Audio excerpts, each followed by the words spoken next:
Hi everyone, my name is Yasmina Jimenez, international business coach and owner of my workshop. Today I have 7 tips to help you grow your business, and at the end I have a special surprise, so make sure you watch until the end. So the first tip to help you grow your business is evaluating your business. Look at your finances, look at your sales, look at your marketing strategies, look at your partnerships.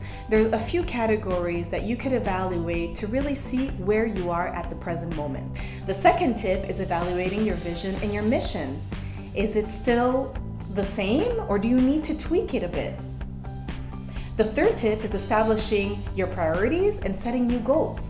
The fourth tip is formulating new strategies. If you have new goals, you have to set your list of actions, deadlines, and maybe even budgets. The fifth tip is communicating your action plan with your team or any professionals that are going to help you reach your goals. The sixth tip is actually implementing your action plan.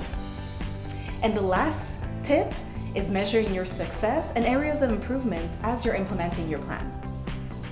I hope you found these tips to be useful. And if you're looking for help, I'm giving away 20 tickets to an amazing event, the REC 2020, coming up at the end of February. And top of that, every person that enters the contest gets a 1-hour coaching session for free with me. For more information, just look at the link below.